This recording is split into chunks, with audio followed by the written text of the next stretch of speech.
For question one, we are putting ourselves back into the financial crisis of 2008, and as an advisor for Robotech, regarding her plans to invest $45 million into a diversification of spinal surgery robotics, what would we recommend?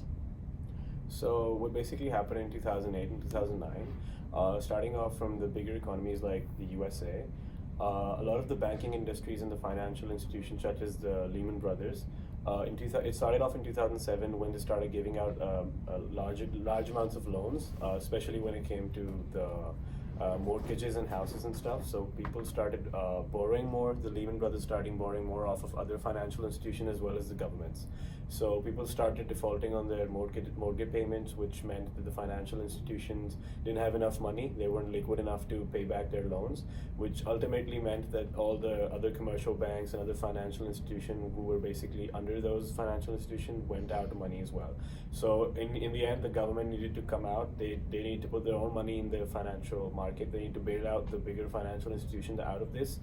People went out of jobs because of this. This was what happening because the entire economy was at a loss of money, and this applies to this case as well because when she wanted to move to the U.S. market, she wanted to invest all that money, but keeping in mind the prices for the surgeries and all that, people were out of jobs and they did not have enough money to maybe sponsor their own surgeries, and the insurances were falling through as well because the financial institution at that moment in time didn't have enough money to sponsor these surgeries for the consumer as well. So this was definitely a very volatile time and like a very risky time. So then as an advisor, what we would try and look at is things like, is there a demand in the market for diversifying products? Like, what are her capabilities within her business, her resources, her limitation, her knowledge? Is this a market that's already been tapped into? Stuff like that. So what we would kind of consider in regards to these questions is there is clearly a demand for this spinal surgery robotics. So therefore, it would make it a good investment. Two, she is capable. She has the knowledge as an engineer to create this product, and she has done with aircraft products. So therefore, another good tick for a good investment. Three, it's innovative, it's entrepreneurial. It would be an early mover type model because there isn't really anyone in this industry, and therefore there is demand for it and there's an opportunity there for it. So that would make it another good opportunity for investment. But an issue that it does come back down to is she doesn't really have the resources. This is a big project that requires big manufacturing, but she doesn't have the resources, the team, or the capabilities in the US yet. And so this is something that she will need to have to invest into more, and more research would be needed for this specifically. So that's question one. Second question says that at the end of 2016, looking back over Robotech's 3 years in the US market, how well do you think it has done?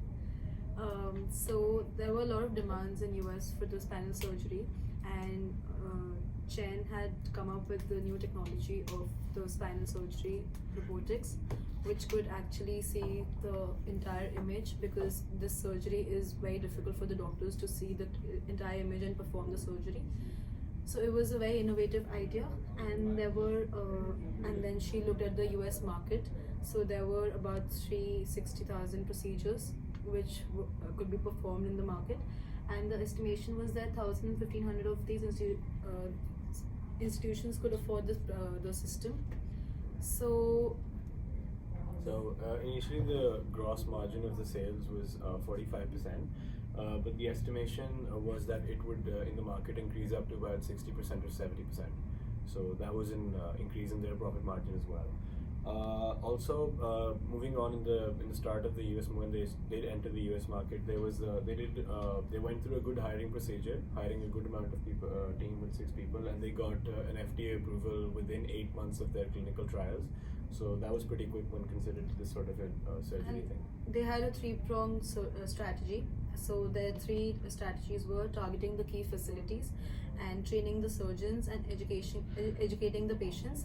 So this was a big hit for their technology, because the people were more aware of the technology, the new technology, and they were ready to actually involve themselves into learning about the spinal surgery technology, which actually helped them to grow a lot in those days.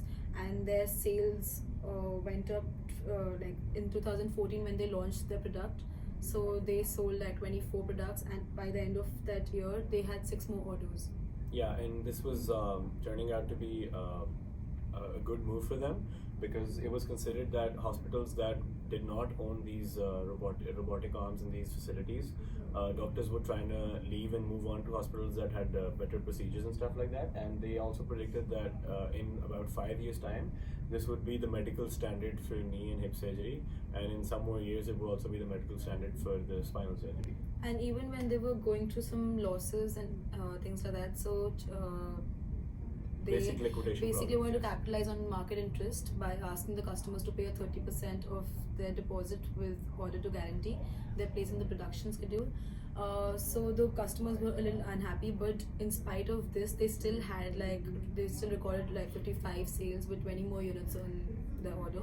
So that was again a great hit. So because this was a very innovative technology, that's what helped them to increase their market. And to actually support these claims, we had a look at the Exhibit 1A and 1B, both of them producing financials. So when we have a look at the gross profit, in about 3 years' time, they had about 10,000, which was 10 million in gross profit, which was turned up to be 62 million in 2016. And they've managed to keep their expenses as low as possible with the increase in revenue, obviously. And when it comes to their financial corporate net income, they had in 2014 to begin with in the US market, they had about 2.5 million approximately, which went up to 23.5 million in 2016. And so that's a substantial improvement of about 21 million there. And their revenue from just the US market increased up to $117,000 million, so which was a big transition from just $22,000 million. Yeah. So yeah, basically they've been following a very good strategy in those 3 years, and which helped them to exceed in the market in spite of the competitors.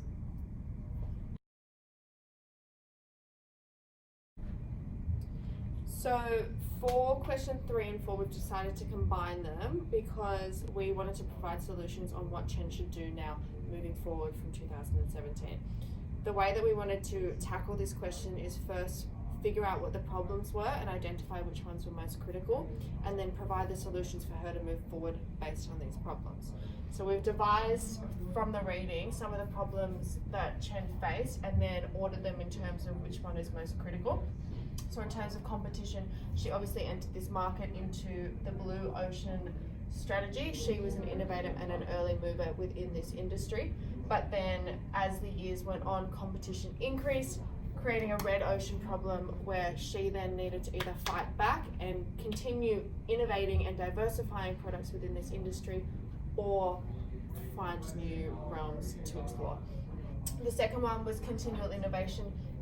This is something maybe she was lacking because she wasn't continually innovating her spinal surgery machine, therefore allowing and leaving her open to competition to come in.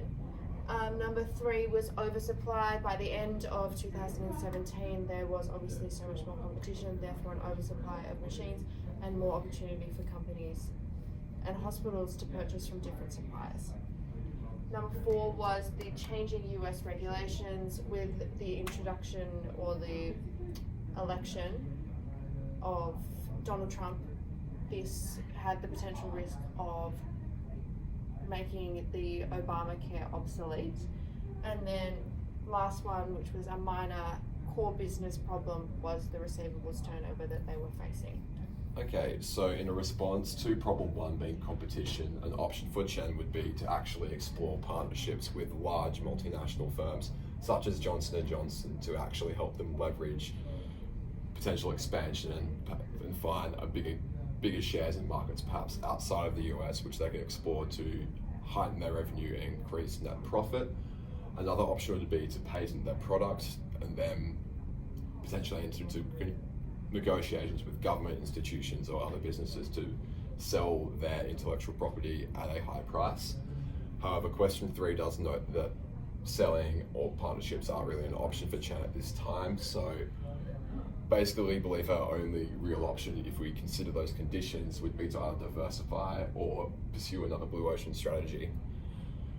In terms of diversification, Chen could diversify further into neurosurgery, robotic products, which she actually thought about doing before, is on her sort of watch as a potential avenue for her. However, another option could be to actually invest all of her R&D into spinal robotics and actually improve her product to make sure it is a market leader, and therefore she would maintain the rate that she is selling these machines. Or she could innovate into a whole nother field of surgical robotics or beyond to actually find a new niche in the market and become a blue ocean company once again. A response to problem 3 would be to market on Robotech benefits. So she could go into educational and health institutions to market the benefits of these machines to actually obtain a greater market share and increase her sales revenue. Cost-cutting strategies, basically there will perhaps be ways where they can actually improve the efficiency of the business to increase the potential amount of money that could be reinvested back into the business. In response to changing US regulations, a thought we had was that a union between all surgical Robotech companies could actually unionize and then work with the US government about changing regulations to maintain that their intellectual property is protected, that their products are going to market at a fair rate, so basically maintain the survivability of her business. And point 5 is just a short one about improving receivables turnover by actually bolstering the core business functionality of Chen's business.